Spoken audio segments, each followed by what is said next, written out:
सोनगिरीला पाणी आमच्या बघा की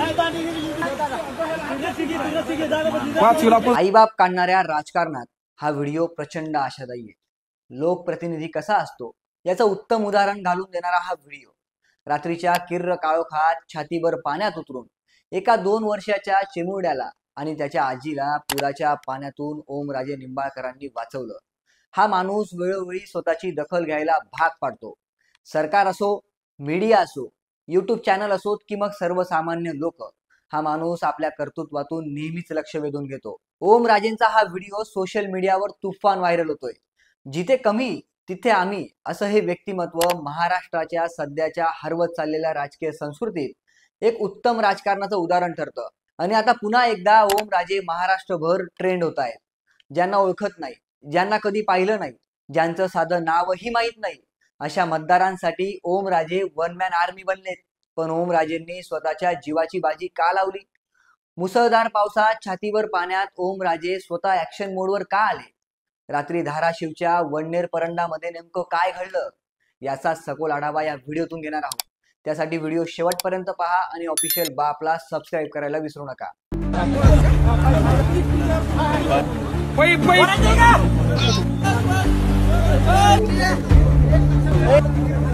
हो मी आता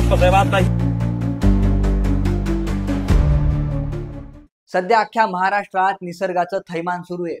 अतिवृष्टीनं शेतकरी हतबल झालाय। शेतकऱ्याच्या हातातोंडाशी आलेला घास हिरावला गेला।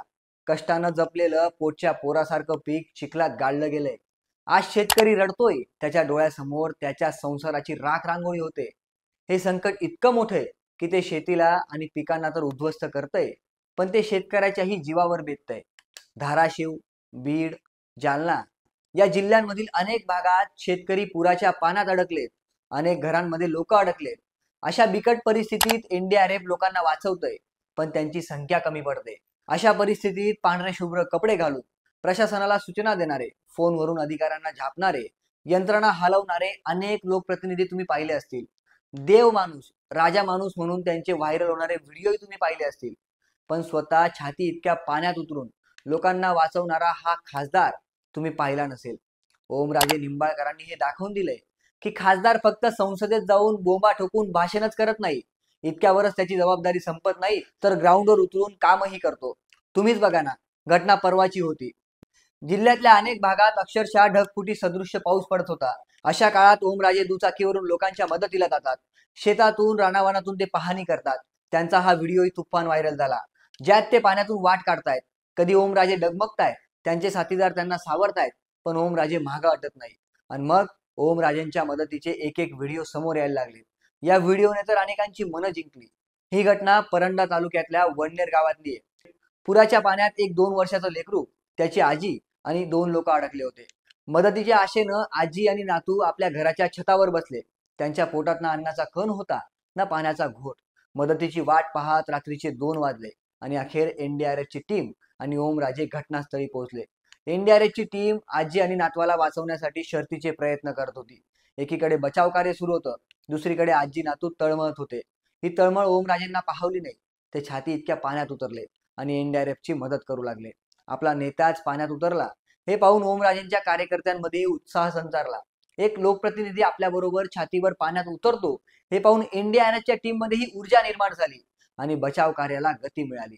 रात्रीचा काळोख, त्यात बॅटरीचा मंद प्रकाश, पुराचं पाणी, त्यात ओलेचिंब झालेले ओमराजे आणि एनडीआरएफच्या टीमनं अखेर त्या कुटुंबाला रेस्क्यू केलं। आजीला आणि नातवाला पावसाच्या पाण्यातून सुरक्षित बाहेर काढलं। शेवटी मतदार म्हणून प्रत्येकाची इच्छा काय असते? आपण ज्याला मत दिलंय त्याने आपल्या गरजेत आपल्यासाठी उपलब्ध राहावं। आणि ओमराजेंनी एका मतदाराची, एका सर्वसामान्य माणसाची ही अपेक्षा आपल्या कृतीतून पूर्ण केली। शेवटी ओमराजेंनी हे सिद्ध केलं की राजकारणाचा स्तर कितीही घसरला असला, महाराष्ट्राच्या राजकारणाची दिशा आणि दशा ही ठिकाणावर नसली तरी आपण स्वतः आपल्या जनतेसाठी जर का ठिकाणावर असू तर एक उत्तम उदाहरण घालून देऊ शकतो। सध्या महाराष्ट्राच्या राजकारणात एकमेकांवर चिखलफेक करणारी जमात निर्माण झाली आहे। पण एकमेकांवर चिखलफेक करण्यापेक्षा सर्वसामान्य जनतेसाठी रस्त्यावर उतरून ज्या कामासाठी तुम्हाला निवडून दिलंय ते काम करूनही लोकांचं मन जिंकता येतं, हे ओमराजेंनी आपल्या कृतीतून पुन्हा एकदा सिद्ध करून दाखवलं। आणि जर नेत्यांनी लोकांसाठी स्वतःला झोकून दिलं तर त्यांना इतर उद्योग करायला, एकमेकांच्या अंगावर चिखल फेकायला कदाचित वेळच मिळणार नाही. असो, इतरांकडून अपेक्षा नाहीये, कारण त्यांनी महाराष्ट्राच्या जनतेचा मोठा अपेक्षाभंग केलाय. ज्यांनी राजकारणाचा चिखल केलाय त्यांच्याकडून चिखलात उतरून काम करणं शक्य होईल का, हाच मोठा प्रश्न आहे.